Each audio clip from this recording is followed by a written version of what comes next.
Friends, എല്ലാവർക്കും നമസ്കാരം. Taste വിത്ത് മൈൻഡിലേക്ക് എല്ലാവർക്കും സ്വാഗതം. ഞാൻ ഇന്ന് ഉണ്ടാക്കാൻ പോകുന്ന വിഭവം മഷ്റൂം മസാല, അതായത് നമ്മളുടെ കൂൺ മസാലയാണ്. ഇത് ചോറിൻ്റെ കൂടെയൊക്കെ ഒഴിച്ചു കഴിക്കാൻ പറ്റിയൊരു കറിയല്ല കേട്ടോ. പിന്നെ ഇതെന്താ, ഇത് 4 മണിക്ക് ചായയുടെ കൂടെ കഴിക്കാൻ പറ്റിയ ഒരു അടിപൊളി വിഭവമാണ്.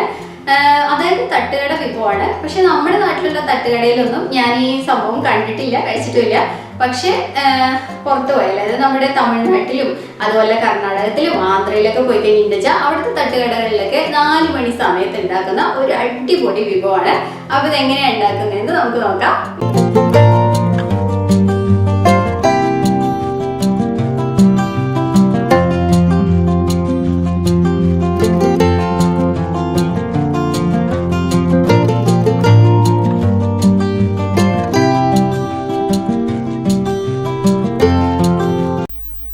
അപ്പോൾ ഇതേ മഷ്റൂം മസാല, അതായത് കൂൺ മസാല ഉണ്ടാക്കാനായിട്ട് ഞാനിവിടെ 1 കപ്പ് ക്യാബേജ് ചെറുതായി അരിഞ്ഞത് എടുത്തിട്ടുണ്ട്.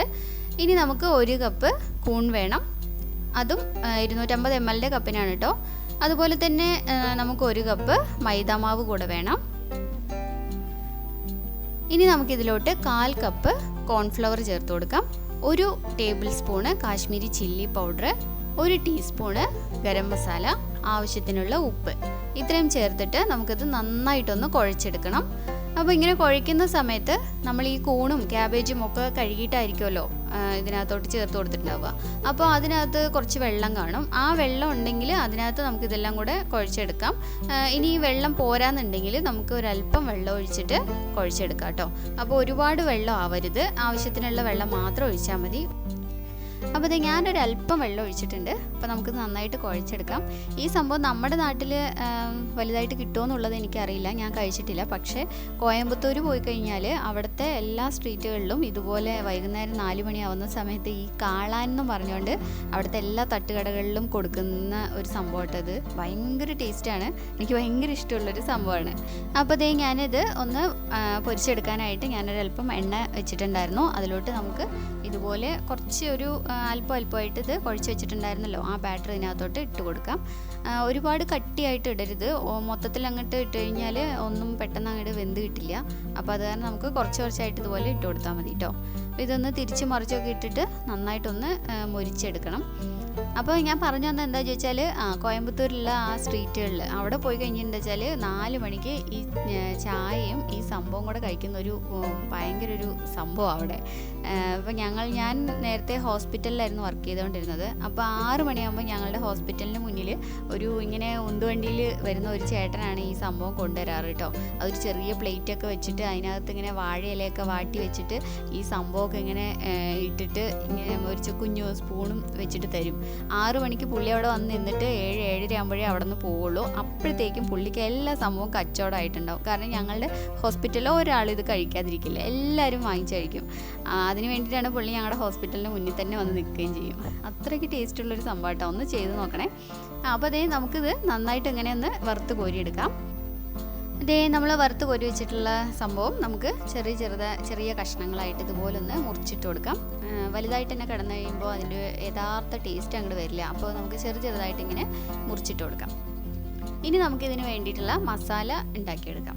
മസാലക്കൂട്ട് ഉണ്ടല്ലോ, അതൊന്ന് ചെയ്തെടുക്കാം. അപ്പോൾ അതിന് വേണ്ടി ഞാനിപ്പോൾ ഇതേ ഒരു പാൻ അടുപ്പിൽ വെച്ചിട്ടുണ്ട്. ഈ പാൻ നന്നായിട്ട് ചൂടായതിന് ശേഷം മാത്രം നമ്മളിതിനകത്തോട്ട് എണ്ണ ഒഴിച്ചു കൊടുക്കാം. എണ്ണ എടുക്കുന്ന സമയത്ത് നമ്മളുടെ വെളിച്ചെണ്ണ ഒന്നും ഇതിനകത്തോട്ട് യൂസ് ചെയ്യരുത് കേട്ടോ. അപ്പോൾ അതിൻ്റെ ഒരു ടേസ്റ്റൊക്കെ മാറിപ്പോവും. ഞാൻ ഓയിലാണ്, സൺഫ്ലവർ ഓയിലാണ് എടുത്തിരിക്കുന്നത്. ഇനി ഇത് നന്നായിട്ട് ചൂടായതിന് ശേഷം നമുക്ക് ഇതിനകത്തോട്ട് 2 സവോള ചെറുതായിട്ട് അരിഞ്ഞത് കൂടെ ചേർത്ത് കൊടുക്കാം. അതുപോലെ 1 ടീസ്പൂൺ ഇഞ്ചി, 1 ടീസ്പൂൺ വെളുത്തുള്ളി ചതച്ചത്, 2 പച്ചമുളക് ചെറുതായിട്ട് അരിഞ്ഞത്, പിന്നെ 1 തണ്ട് കറിവേപ്പില, ഇത്രയും കൂടി ഇട്ടിട്ട് നമുക്കിത് നന്നായിട്ടൊന്ന് വഴറ്റിയെടുക്കണം. ഒരു ഗോൾഡൻ ബ്രൗൺ കളർ ആവുമല്ലോ, അതുവരെ നമുക്കിത് നന്നായിട്ടൊന്ന് വഴറ്റിയെടുക്കാം. ഇപ്പോൾ ഇതേ നമ്മളുടെ സവോളയൊക്കെ നന്നായിട്ട് വഴന്ന് വന്നിട്ടുണ്ട്. ഇനി ഇതിലോട്ട് നമുക്ക് ഒരു 1/4 ടീസ്പൂൺ മഞ്ഞൾപ്പൊടി ചേർത്ത് കൊടുക്കാം. അതിൻ്റെ കൂടെ തന്നെ നമുക്ക് 1 ടീസ്പൂണ് മല്ലിപ്പൊടി കൂടെ ചേർത്ത് കൊടുക്കാം. 1 ടീസ്പൂണ് മുളക് പൊടി ചേർക്കാം. അതുപോലെ ഒരു 1/4 ടീസ്പൂണ് ഗരം മസാല കൂടെ ചേർത്ത് കൊടുത്തിട്ട് ഈ പൊടികളുടെ പച്ചമണമൊക്കെ മാറുന്നത് വരെ നമുക്കിത് നന്നായിട്ടൊന്ന് വഴറ്റിയെടുക്കാം.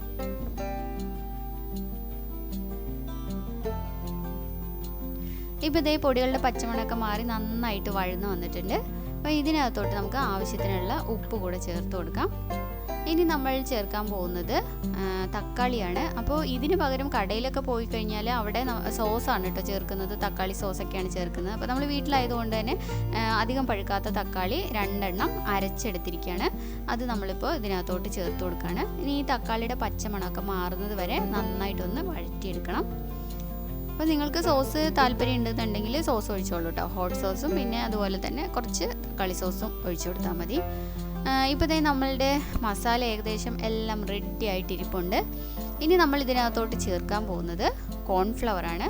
അപ്പോൾ കോൺഫ്ലവർ ചേർക്കുമ്പോൾ 1 ടേബിൾ സ്പൂൺ ആണ് എടുത്തിരിക്കുന്നത്. ഇത് ഒരു അല്പം വെള്ളത്തിൽ കലക്കിയിട്ട് വേണം നമ്മൾ ചേർക്കാൻ വേണ്ടിയിട്ട്.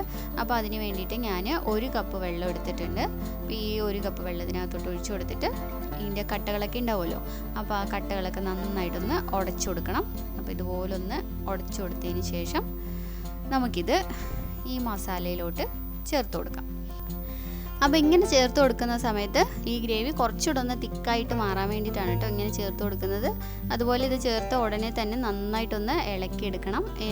ഈ കോൺഫ്ലവറിന് ഒരു പച്ച മണമൊക്കെ ഉണ്ടാവും കേട്ടോ, അപ്പോൾ അതൊക്കെ ഒന്ന് പോകണം. അല്ലെങ്കിൽ പിന്നെ ആ മണം ആയിരിക്കും നമുക്ക് ഇത് കഴിക്കുന്ന സമയത്ത് കിട്ടുന്നുണ്ടാവുക. അപ്പോൾ അത് കാരണം അതൊക്കെ ഒന്ന് പോട്ടെ. അപ്പോൾ അതേ മണമൊക്കെ ഒന്ന് മാറിയിട്ടുണ്ട്. നമ്മൾ വറുത്ത് കോരി വെച്ചിട്ടുണ്ടായിരുന്ന നമ്മളുടെ ക്യാബേജും കൂണും കൂടിയുള്ള ആ സംഭവം ഞാൻ ഇതിനകത്തോട്ട് ചേർത്ത് കൊടുക്കുകയാണ്. ഇനി ഇത് നന്നായിട്ട് ഈ മസാലയ്ക്കകത്ത് പരട്ടി ഒന്ന് എടുക്കണം, എങ്കിലേ ആ ഒരു അടിപൊളി ടേസ്റ്റ് നമുക്ക് കിട്ടുള്ളൂ. അപ്പോൾ അതിന് വേണ്ടിയിട്ടാണ് നമ്മളിപ്പോൾ ഇതുപോലെ ഇങ്ങനെ അങ്ങ് നന്നായിട്ടൊന്ന് ഒരു കുത്തിച്ചതച്ചൊക്കെ കൊടുത്തിട്ട് നന്നായിട്ട് ആ മസാലയൊക്കെ ഒന്ന് പിടിപ്പിച്ചെടുക്കണം ഇതിനകത്തോട്ട്. അപ്പോൾ നന്നായിട്ട് ഇതുപോലെ ഒന്ന് ഇളക്കി കൊടുക്കണം കേട്ടോ. അപ്പോൾ ഇത് കാണുമ്പോൾ തന്നെ എനിക്ക് വായിൽ വെള്ളം വരുവാണ്. അതിപ്പോൾ പെട്ടെന്ന് തന്നെ ഞാനിത് കഴിക്കാൻ പോവാണ് കേട്ടോ. എനിക്ക് അത്രയ്ക്ക് ഇഷ്ടമുള്ളൊരു സംഭവമാണ്. അപ്പോൾ ഇത് ഇത്രയേ ഉള്ളൂ. തീർച്ചയായിട്ടും നിങ്ങൾക്ക് ഈ മഷ്റൂം മസാല ഇഷ്ടപ്പെട്ട് കാണുമെന്ന് വിചാരിക്കുന്നു. ഒരു ഗ്ലാസ് ചായയും കൂടി ഉണ്ടെങ്കിൽ അടിപൊളിയായിട്ടുണ്ടാവും. ഇതൊന്ന് ഗാർണിഷ് ചെയ്തെടുത്താണ് കേട്ടോ ഞാനിപ്പോൾ. കുറച്ച് മല്ലിയില ഇട്ടിട്ടുണ്ട്, ഒരല്പം നമ്മളുടെ സവോളയും കൂടെ അരിഞ്ഞിട്ടിട്ടുണ്ട്. അപ്പോൾ തീർച്ചയായും ഇഷ്ടപ്പെട്ടിട്ടുണ്ടെങ്കിൽ ലൈക്ക് ചെയ്യാനും കമൻറ്റ് ചെയ്യാനും ഷെയർ ചെയ്യാനും അതുപോലെ സബ്സ്ക്രൈബ് ചെയ്യുമ്പോൾ അടുത്തുള്ള ആ ബെല്ലൈക്കൺ ക്ലിക്ക് ചെയ്യാനും അതിലുള്ള ഓൾ എന്നുള്ള ഓപ്ഷൻ സെലക്ട് ചെയ്യാനൊന്നും മറക്കണ്ട. അപ്പോൾ ഞാനിത് വേഗം പോയി കഴിക്കട്ടെ. Tata bye bye, see U.